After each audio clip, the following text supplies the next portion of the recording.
I knew something was wrong with him the moment we met. Not wrong in the way a broken clock is wrong. Not wrong in the way a sick man is wrong. Wrong in the way a sky looks wrong before a storm. Too still, too bright, too aware of something you cannot see. It was 1884. The docks of New York were loud and sharp with salt air. I was running an errand for a man I no longer remember, and then I saw him. He was standing perfectly still in the middle of everything.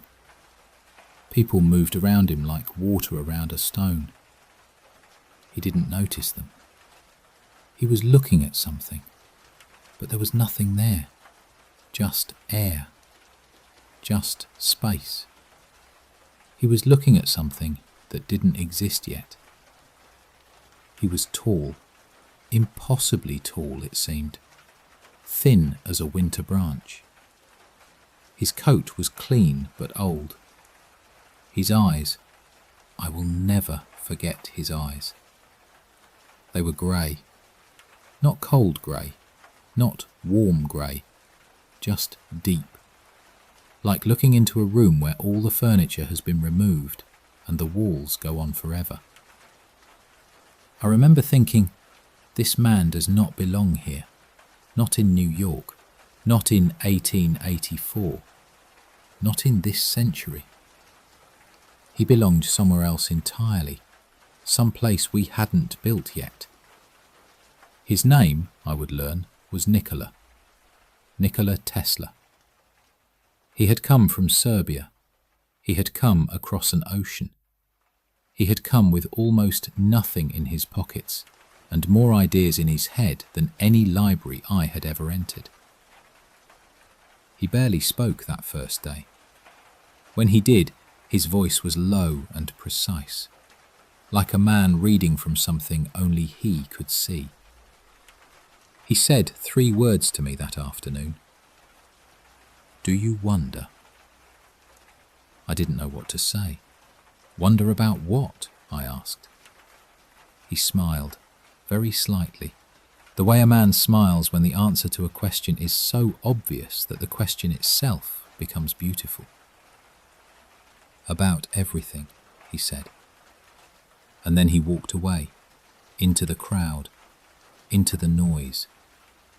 And even as he disappeared, even as the docks swallowed him up, I felt something shift. Something small but permanent. The way the world feels different after you've seen lightning for the first time. I didn't know then what I was witnessing. I didn't know I was standing next to the future. I only knew that something was wrong with him, and that I had to find out what. Chapter 2. The Mind Awakens. He did not sleep like other men. I learned this slowly, over weeks, over months of watching. Tesla would work until 3 in the morning and be awake again before 5. Not from anxiety, not from ambition, but because his mind simply would not stop. It was like a river. You cannot ask a river to pause. You cannot tell it to rest. It moves because that is the only thing it knows. I remember the first time I saw him work. He had a small room, bare walls, 1 lamp, a desk covered in drawings that looked like the dreams of a god. Coils and spirals, fields and frequencies, numbers that meant nothing to me and everything to him. He moved around that room like a man possessed, not frantic, never frantic, calm, deliberately calm, the way a surgeon is calm, the way a man is calm when he knows exactly what he is doing and cannot afford to be anything else. He told me once that he could build entire machines in his mind before a single piece of metal was ever touched. before a single wire was ever cut. He would close his eyes and run the machine. Test it, adjust it, find the flaw, fix the flaw, all inside his head in perfect silence, in perfect darkness. I believed him. I had to believe him, because what I saw him produce was impossible by any other explanation. The alternating current motor.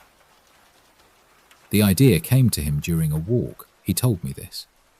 He was reciting Goethe. He was watching the sunset. And then it was there.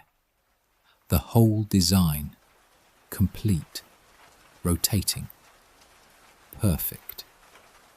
He dropped to his knees in the park and drew it in the dirt with a stick. The full schematic, right there in the earth.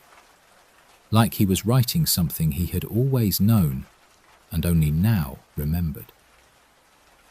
There was something deeply holy about it, and something deeply lonely. Because the harder the ideas came, the harder it was for other people to follow. I tried, I truly tried, but it was like trying to follow a bird through a storm. You could see it. For a moment you could see it clearly. And then it was gone, up into something you couldn't reach. He never seemed frustrated by this. He never seemed to mind that he was alone in his understanding. But late at night, very late, when the lamp was burning low, I would sometimes see him stop, just for a moment, and stare at the wall. And in those moments his face would change. The precision would fall away. And what was left behind was something very simple, something very human. He looked tired, not in his body, in his soul, like a man who has been carrying something heavy for a very long time and knows he will never be allowed to put it down. Chapter 3. War of Currents. I want to tell you about Thomas Edison. Not the legend, not the textbook version with the light bulb and the smile, the real one. The one Tesla had to face every single day during those years. Edison was powerful.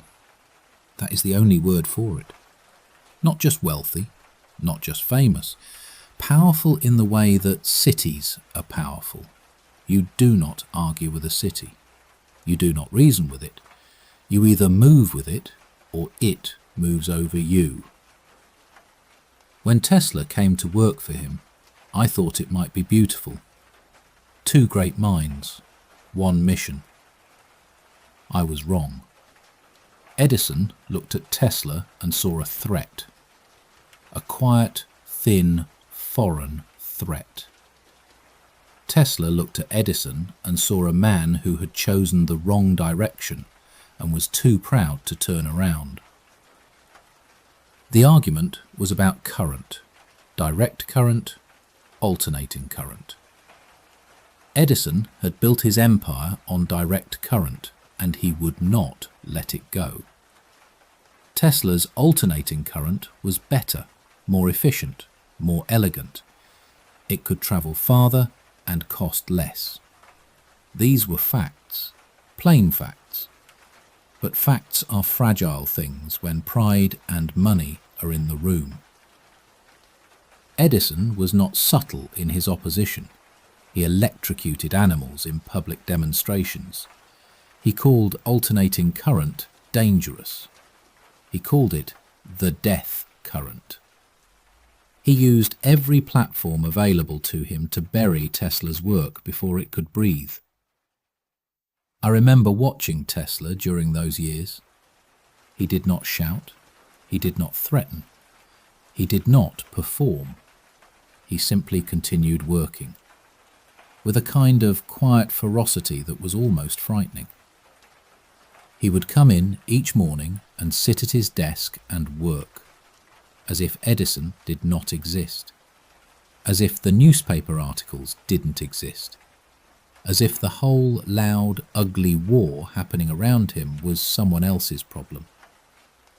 But I could see the cost of it, in the lines around his eyes, in the way he sometimes held his pen without moving it, just held it for a very long time.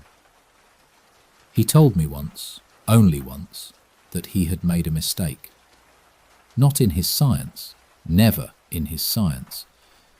He had made a mistake in trusting, in believing that good work would be enough, that the truth would protect itself. Men are afraid, he said quietly, not of the wrong things, of the right ones. I didn't fully understand it then. I think I do now. Tesla won the war of currents, the Niagara Falls power station, the Chicago World's Fair lit by alternating current. The world chose his vision. Eventually, the world always chose his vision. But winning had a cost he never spoke about. Something in him after those years. Something was different, more guarded, more alone, as if the fight had burned away a layer of trust he would never quite replace. He kept working. Of course he kept working. But something had changed in the way he looked at other people. Chapter 4. Peak Genius. If I could return to any moment in my life, it would be this one. A summer evening, the Colorado mountains, the sky going purple and gold, and Tesla, standing outside his laboratory with his arms crossed, watching a storm roll in from the west, with the calm satisfaction of a man watching his children come home.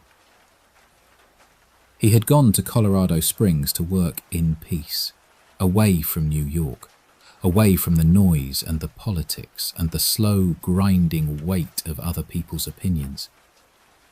Up here, there was only space, and electricity, and his mind. What he built there, I cannot describe it in a way that does it justice. The Tesla coil, the resonance experiments, the wireless transmission of electricity. He sat inside that laboratory during thunderstorms and controlled lightning. Not metaphorically, literally. He directed it. He shaped it. He sent it where he wanted it to go. The sparks were 15 feet long. They lit bulbs buried in the earth with no wires. They made thunder loud enough to hear 3 miles away. I stood outside the fence and watched and felt something I can only call reverence. He was not just a scientist anymore. He was something else, something older. He told me he had picked up signals from somewhere. He believed, quietly, privately, with that careful precision he applied to everything, that he had detected transmissions not of human origin. He did not shout this from a stage. He wrote it in a journal and kept the journal to himself, because he knew what the world would say, and he could not afford to let them say it yet. The grand plan was already forming. Wardenclyffe, the tower, the dream of wireless everything, power, communication, information, moving through the air like light, like thought, like God's own intention. He wanted to give it to the world for free. He said this to me plainly one evening. Free? I repeated. Free, he said, as air should be free, as light should be free. I looked at him for a long moment, this thin man with lightning in his hands and the stars in his eyes, and I felt something break very quietly inside me, because I already knew what was coming. I already understood what the world does to men who offer it free things. He didn't know yet. Or maybe he did know and had simply decided not to care. He kept working, harder than ever, faster than ever. The ideas were coming so quickly now that he barely slept at all. 3 hours a night. 2. He didn't notice. He was moving too fast. And those of us watching, we were already beginning to mourn. Chapter 5. The Descent. The tower was never finished. I need you to understand what that meant to him. Wardenclyffe was not a project. It was not an investment. It was a promise. The thing he had been building his entire life toward, the single point where all the ideas converged, where everything he had ever imagined would finally become real and visible and undeniable. J.P. Morgan had backed it, until he stopped. Until the question came, that terrible, practical question. If we transmit power for free through the air, where do we put the meter? Where is the profit? Tesla could not answer that question. He had never thought to ask it. Morgan withdrew. Others withdrew. The money dried up like summer rain on hot stone. And Tesla stood there in the shadow of his unfinished tower, and I watched him understand, fully, finally, completely, that the world had not been waiting for him. He fell into debt, deeply into debt, the kind of debt that changes how a room feels, that changes the sound of silence, that makes even small things carry weight. He moved from hotel to hotel, always paying late, always apologizing with that precise, formal dignity he could never quite set aside. He lived alone. He had always lived alone, but this was different. Before, the solitude had been his choice, his workshop. Now it felt like something imposed, a sentence. His mind never slowed. That is the cruelest part. The ideas kept coming. They always kept coming. He filed patents. He wrote proposals. He sat in small rooms in expensive hotels he could not afford and filled notebooks with visions no one was paying for. Resonance. Death rays, though he hated that name. Cosmic energy. The planet itself as a conductor. The ideas were, if anything, more extraordinary than before. But the audience was gone. I would visit him sometimes, bring food he would barely eat, sit with him in rooms where the curtains were always drawn. He had developed new habits over the years, strange, specific habits. He could not touch certain surfaces. He walked around blocks in multiples of 3. He fed pigeons in Bryant Park every single day without exception. He loved those pigeons, in a way that was so pure and so open that it moved me more than almost anything else about him. One pigeon in particular, white, with grey-tipped wings. He spoke about her the way other men speak about the people closest to them. "When she is here," he told me once, "I am not alone." I did not say anything. I only nodded. There are no words adequate for a moment like that. Chapter 6. The Final Days. January 1943. The Hotel New Yorker, room 3327. He had been living there for years by then. The management had been kind. They left him to himself. They brought him warm milk and honey. They did not ask questions. They understood, I think, in whatever quiet way people understand such things, that they were in the presence of someone rare and diminishing, someone autumn had already touched. I visited him near the end. He was very thin. He had always been thin, but now he was something beyond thin. He was translucent, fragile in the way that old paper is fragile, still precise, still himself, but quieter than I had ever known him. We sat together for a long time without speaking. Outside, the city moved and roared and lived its enormous, careless life. Inside that room, time moved differently, slower, thicker, like light through old glass. He asked me, almost in a whisper, if I thought the work had mattered. I told him the truth. I told him that everything he had done was still alive, in the walls, in the wires, in the invisible signals threading through the air at that very moment. I told him that the world he had imagined, the wireless world, the electrified world, was already here, was becoming more here every day, whether it knew his name or not. He closed his eyes. For a moment, just for a moment, the lines on his face went smooth. He looked younger. He looked, briefly, like the man I had first seen on that dock all those years ago, standing still in the middle of everything, looking at something no one else could see. "They will understand," he said quietly. "Someday, they will understand."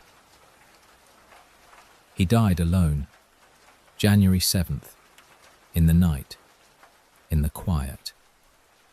The maids found him the next morning. The Do Not Disturb sign still on the door. His notebooks beside the bed, filled to the last page. He was 86 years old. The government came and took his papers before anyone else could. Of course they did. Even at the very end, they understood his value better than they ever admitted. He was buried with honours he deserved and recognition that came 30 years too late. I think about him still. I think about that first moment, those grey eyes, that long, still figure on the dock, that quiet question. Do you wonder? I wonder, Nikola. Every day I wonder. The whole world wonders now. They just don't always know they're using your words to do it. Your current runs through their homes. Your frequencies carry their voices across oceans. Your ideas, the ones they called impossible, hum inside every device that fills their hands and lights their faces in the dark. You asked if they would understand. They are beginning to. They are finally, slowly, beginning to. Rest now. The lightning is still yours.